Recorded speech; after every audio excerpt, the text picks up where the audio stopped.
Thank you, Mr McCabe, and it's a pleasure to serve under your chairmanship. And I want to thank the honourable member for Strangford for securing this backbench debate and on improving asthma outcomes, and for setting out so comprehensively the issues and challenges faced by UK's asthma sufferers. And when he mentioned the fact that there aren't so many families in the UK that aren't affected by asthma, and the fact that his own son is an asthma sufferer, I absolutely agree. I have a cousin currently in hospital who's a severe asthma sufferer whose COVID was made worse by his severe asthma. So it is a condition that affects many of us. The member for Strangford also set out some sobering stats around asthma, which we should shame us all, really. And the three asks and the areas where he believes that the government need to do more on, which was raised by many of the speakers in today's debate, mainly around the overuse of blue inhalers, the conflicting guidelines, and the need to improve the conflicting guidelines, and biological therapy, which I will be touching on in my speech as well. We also heard from the member from Loughborough who raised the issue of air quality and air pollution. We know that air pollution exacerbates asthma, and most of you will know the case of Ella Kissy Deborah, the 9-year-old who was an asthma sufferer, who the coroner said that the air pollution was a factor in her death. So we know air pollution affects asthma sufferers really badly, and more needs to be done around that. It was the member for Rutland Hamilton that raised that. Sorry, the member for Loughborough. Sorry, the member for Loughborough set out very well for us the great work being done by businesses and the university in her constituency, and raised the important issue, which has also been raised around the prescription charges and the need to have a medical exemption for it, and absolutely agree with the comments made by the member. And finally, the member for Blaydon also set out the facts and the stats, the really terrible stats that UK has on asthma, and the issues around the access, or challenges around access to biological medicines, and the stories from asthma sufferers. Mr McCabe, as I said, we have heard today that severe asthma is the most debilitating, life-threatening form of condition that doesn't respond to conventional treatments. And as estimated, as has been said today, 200,000 people in the UK have severe asthma. And without specialist treatment and support, people with severe asthma end up in never-ending cycle of emergency trips to hospitals, relying on toxic oral steroids, which have nasty side effects, and we heard the real-life stories from the member from Blaydon.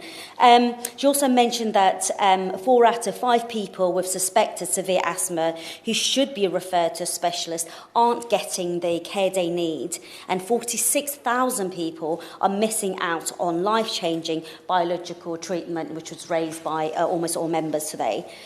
Today's debate is so important as there is currently no cure for asthma. It is only possible to manage the condition so that symptoms are under control. Hence, we must ensure that asthma treatments and outcomes are of the highest quality. Yet the UK has one of the worst mortality rates for asthma in Europe, almost 50% higher than the average death rate for the EU, which should embarrass us all. Despite initiatives such as the 2014 National Review of Asthma deaths rose by over 33% in England and Wales from 2008 to 2018. Some 5.4 million people in the UK are receiving treatment for asthma, leading to 41,000 hospital admissions last year due to asthma-related concerns alone. And 1,300 deaths. If that alone is not enough to prove that we must improve asthma outcomes, a number which we must, outcomes, 2/3 of asthma deaths are preventable. 3 people still die from asthma attacks every day. A number said that must be lowered. The disruption caused by the pandemic has had a huge impact on asthma care and therefore the outcomes too. Basic asthma care is an annual review, an inhaler technique check and a written asthma action plan, which was raised today. There's not enough being done around this. Last year, the number of people receiving basic level of care dropped for the first time in 8 years, with more than 3.5 million people missing out on potential life-saving treatment. That is 3.5 million people's asthma outcomes put at risk.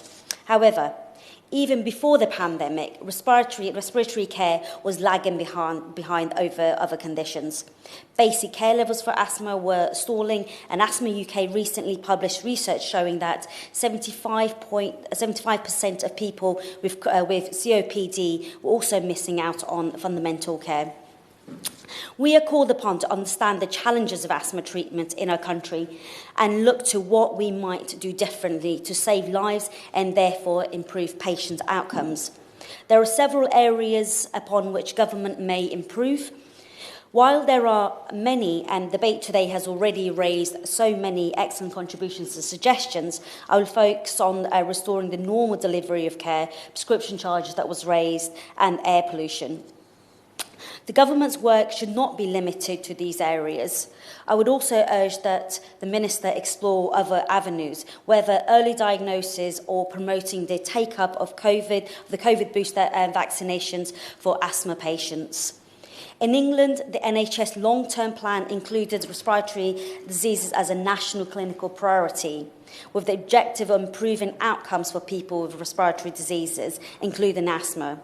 Therefore, I urge the government to commit to restoring the normal delivery of care for people with respiratory diseases so that everyone with asthma receives, at the very least, the most basic level of care, and the 3.5 million people are not denied the basic care they deserve.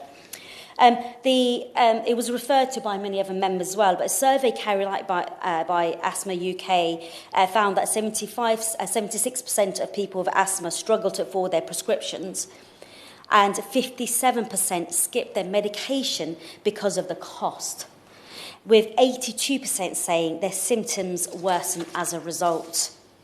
People on lower incomes are already nearly twice as likely to have had an asthma attack in the last year than those on higher incomes. The inability to afford prescription charges is highly likely to be contributing to this and would be putting lives at risk. People shouldn't be forced to choose between paying for a prescription or risking their lives. Health inequality is one of the major drivers of poor health outcomes we see today. Asthma is no exception. We know that asthma symptoms are exacerbated by breathing polluted air from smoking as well. Air pollution can worsen existing health inequalities, and people living in poorest areas are often most exposed to polluted air, reinforcing unequal health outcomes for deprived communities. We need to make sure that air pollution is reduced across the country and must adopt into law enforceable targets set out by the World Health Organization to bring air pollution down below the harmful levels.